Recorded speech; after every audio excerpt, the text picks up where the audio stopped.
on the latest flood advisories in the area.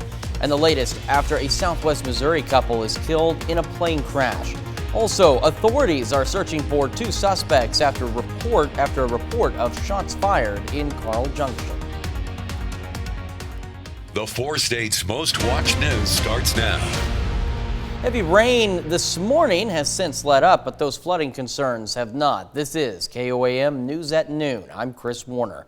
Officials in Labette County say Wallace Road is closed. These pictures are from 21,000 Road and Wallace in Labette County, where heavy rains caused the Neosho River to rise and ultimately washed away this section of Wallace Road. Officials with Labette County Fire District number 9 say they've been dispatched to 3 water rescues already this morning.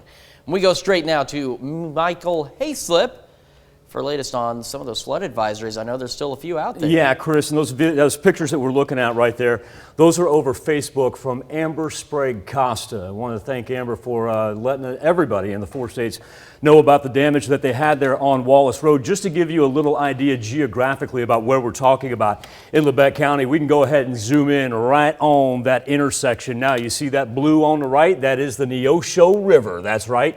Nothing but a driveway away from where that road was washed out. So absolutely no surprise that we've got flood warnings for counties indicated in the lime green and the dark green.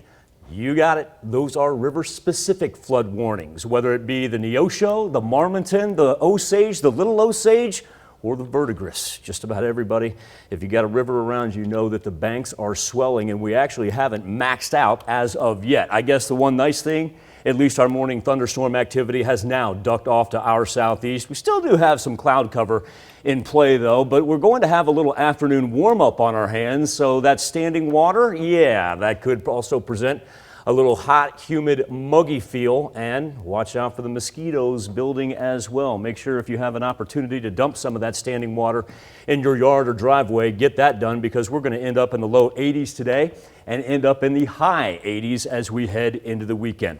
Now, speaking of Saturday and Sunday, now that the heaviest thunderstorm activity is done, believe it or not, the rain is actually not. While it will be much lighter than what we experienced this morning, still scattered showers rolling into Saturday and just kind of popping up every now and then. Nothing widespread, not looking at anything severe, but with the flooding concerns that we already have, it just adds to the saturated soil. Chris, coming up here in just a little bit, we talked about our warnings. Well, we've still got a number of advisories out there we're going to get to, and we'll look at those actual rain numbers. How about 9 to 10 inches in portions of the 4 states just from last night? And like we've been telling people all morning, turn around, don't drown. Thank you, sir. Mr. Michael, thank you so much. Well, a local prosecutor on Friday filed a total of 63 felony criminal charges against 3 employees over a July 2018 tourist boat accident that killed 17 people. Now, charges were filed in Stone County against the captain, the general manager, and the manager on duty the day of the accident for the Ride the Ducks attraction on Table Rock Lake near the tourist mecca of Branson. Now, the charges were announced by County Prosecuting Attorney Matt Selby and Missouri Attorney General Eric Schmidt. Charges against Captain Kenneth Scott McKee of Verona, General Manager Curtis Lanham of Galena, Missouri, and Manager on Duty Charles Baltzall of Kirbyville came 7 months after a federal judge dismissed charges filed by federal prosecutors, concluding that they did not have jurisdiction. A plane crash in Iowa kills a longtime educator and his wife. Authorities identified the two as 68-year-old Daniel Slack and his wife, 69-year-old Sharon Lizzie Slack, both of El Dorado Springs, Missouri. According to the Muscatine County Sheriff's Office, Wednesday around 2:30, the report came in from Quad City Air Traffic Control about a downed aircraft. The private plane crashed into a field off of Highway 38 near 170th Street in northern Muscatine County, killing the couple inside. At 9:15 yesterday morning, they took off from Iron Mountain, Michigan. They flew 350 miles across Wisconsin and then into eastern Iowa, where their plane went down. Daniel Slack retired last year from his position of superintendent in Deerfield, Kansas. Daniel's former colleagues say he will be remembered most for his character. A lot of people they enjoyed Dr. Slack during his time here, and that he was super friendly and involved in different aspects going on. And so it was a good 5 years here. Investigators say Wednesday's severe weather may have played a role. However, the FAA and NTSB are still investigating the cause of the crash. A Monette man dies in a lawnmower accident yesterday evening. It happened at Jolly Mill Park, 3 miles south of Pierce City. And according to the Missouri Highway Patrol, 72-year-old Raymond Haddock lost control of the lawnmower and overturned into a creek. Haddock was pronounced dead at the scene. And Jasper County authorities are searching for 2 suspects in connection with a shooting in Airport Drive. The Sheriff's Department says witnesses reported hearing gunshots in the parking lot of Harp's grocery store around 1:35 Thursday afternoon. Investigators say they found evidence in the parking lot of a possible shooting, including evidence of, quote, possible injuries. Authorities say they've located the victims, a 22-year-old Webb City woman and a 33-year-old man from California. They're both in the hospital with what police are calling non-life-threatening gunshot wounds. Jasper County Sheriff's Office released a description of the possible suspects. They say the driver was a black man driving a dark red Kia SUV. His passenger, another suspect, is a black man with 4 braids in his hair and neck tattoos. Pittsburgh police arrest a robbery suspect. Authorities say last Thursday, 23-year-old Aaron Beard of Liberal, Missouri, showed a gun to a clerk at the Snack Attack convenience store and stole merchandise. Then the next day, police say Beard robbed someone at gunpoint in a room at the Regency Inn and Suites. And then on Wednesday, officers responded to calls of suspicious activity at the La Quinta Inn and Suites. When they arrived, they found Beard and arrested him. Missouri Governor Mike Parson has signed legislation for greater oversight of unlicensed residential care facilities for children. Now, the measure comes after allegations of long-running abuse at some Missouri boarding schools. In March, Attorney General Eric Schmidt filed more than 100 criminal charges against the owners of the former Circle of Hope Girls Ranch in Cedar County. They've pleaded not guilty while awaiting trial. The legislation would require facilities like that to notify the state of their existence and undergo background checks for their personnel. And that's a look at today's top stories and weather in our first 7 minutes. Still ahead on the KOAM News at Noon. The surging Delta variant of the coronavirus is forcing some states to re-implement their mask policies. I'm Skyler Henry at the White House with a look at what that could mean for public transportation. Topping Nation Watch, the rise in coronavirus cases from the Delta variant has sparked new debates about whether mask mandates should be brought back. Skyler Henry has more details now from the White House.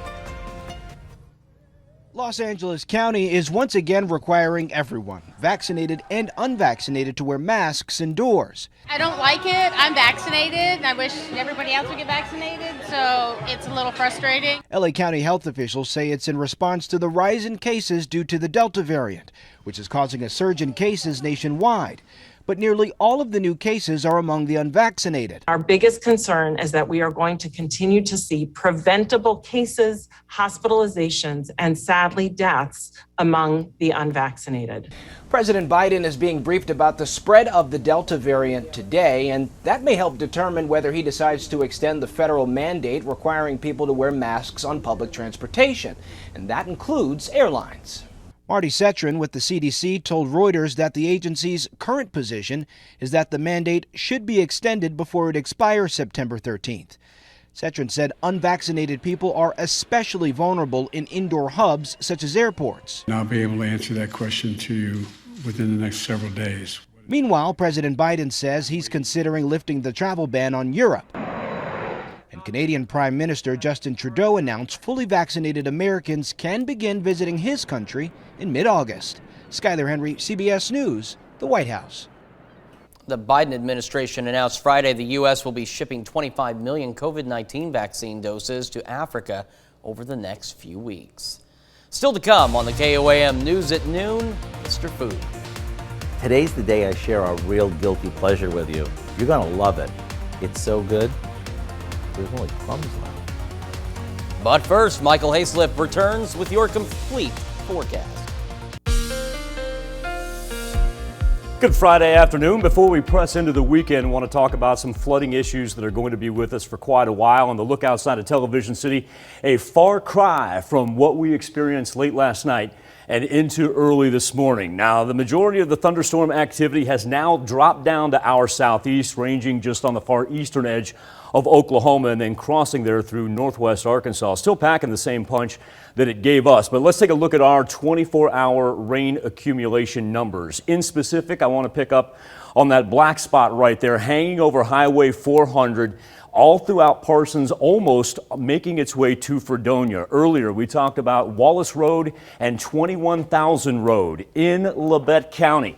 Yeah, this is the result of the Neosho River. These photographs, courtesy of Amber Sprague Costa, gives you an idea of how quickly the river came up and just how potent it was. As Chris was telling us earlier, at least 3 water rescues in Labette County alone. Now, as we kind of reset our map, want to go back and take a look at what we've got also in downtown Parsons. This is what's going to be the result of Labette Creek. For those of you familiar with Marvel Park, right off of Main and 10th Street, home of the Parsons Vikings, Parsons Vikings home is now underwater. Dr. Wayne Gilmore sending us these photos and this video. Now, as you see out in the background right here as he pans around, you'll notice that grandstand. Well, yeah, that's where you would be sitting for a football game. Look at the light stanchions, just about halfway up the light poles right there. And so as we talk about our flood warnings, look at this, all the way until this evening is what we're looking at. So know that just because the rain is done, and Chris and I have been reiterating this, the danger is not over, specifically for our rivers. We've got flood warnings, we've got flood advisories kind of in that lighter green right there. And when we talk about rivers, whether it be the Marmonton, the Osage, the Little Osage, the Verdigris, or more specifically, the Neosho River, look at that, lasts all the way until Tuesday because you get downstream and look at the hydrograph for the Neosho. Go back to what was 7:30 this morning, okay? Look at 5 a.m., 4.26 feet, 4.26 feet. That's way below flood stage. Look at where we're going to crest here by the time we get into Sunday, 19.4 feet downstream of the Neosho. It's going to rise some 15 feet. Folks, flood stage is 15 feet.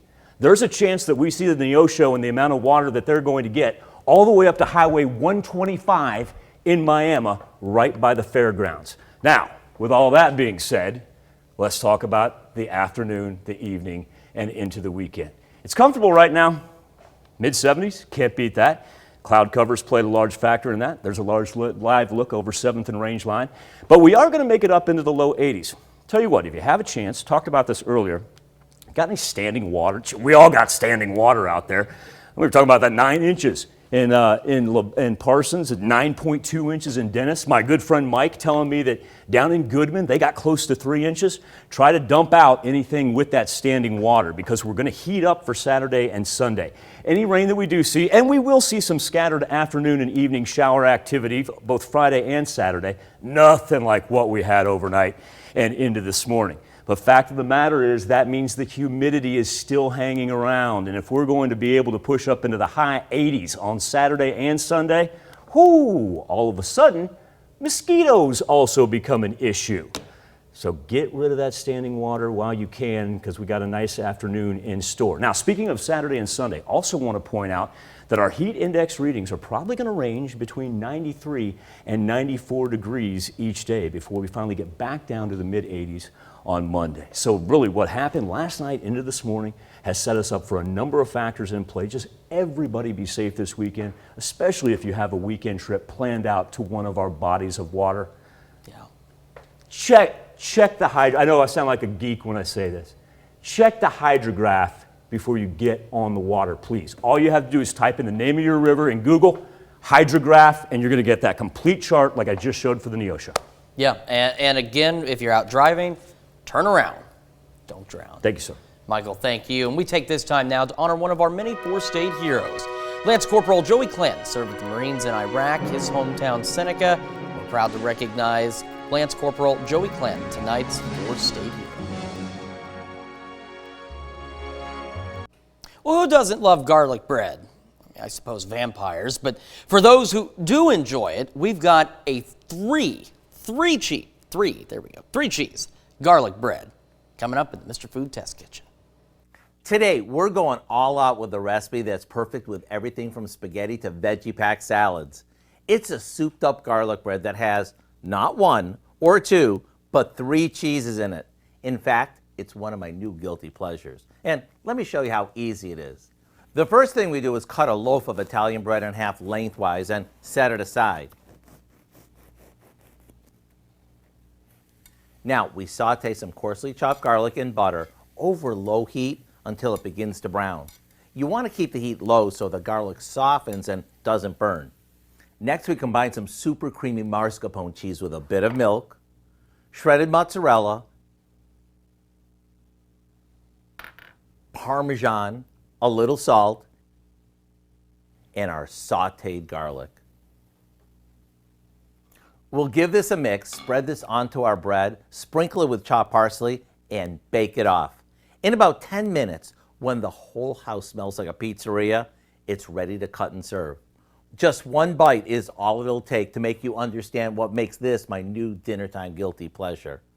To get the recipe for our 3-cheese garlic bread, all you need to do is check out our website. I'm Howard with Kelly in the Mr. Food Test Kitchen, where today we found a triple cheesy way for you to say, ooh, it's so good. Doesn't that look so good? Well, you can find this recipe along with a lot more good food from Mr. Food Test Kitchen online. All you need to do is head over to our website. That's KOAMnewsnow.com. Now here's a look at 4 state market prices.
Scattered up into the low 80s.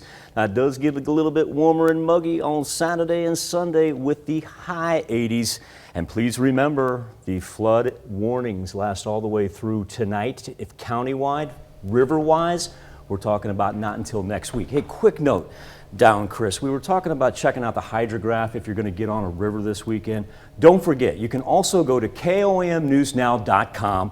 Check on lake levels, brought to us by our good friends at Albers Marine. I just want everybody being super safe this weekend with the amount of water that we've already picked up last night into this morning. Good advice. Absolutely. And Dow Quick now joining us with a look at what's coming up on KOAM News at 5. Yeah, 5 researchers in England are developing a simple blood test that could tell if you're a COVID-19 long hauler. An estimated 1 in 20 people who suffered from the disease are dealing with long-term symptoms. Scientists at Imperial College London found autoantibodies, which attack healthy cells in the blood of a small number of people with long COVID. Plus, if your back-to-school list includes vaccinations, well, time's running out to have your kid fully vaccinated before school, and travelers hit the road in record numbers compared to 2020. We're going to talk with the Better Business Bureau about what to look for when booking your trip today at 5. All right, Dow, Michael, thank you so much. That's our time, and we'll see you at 5.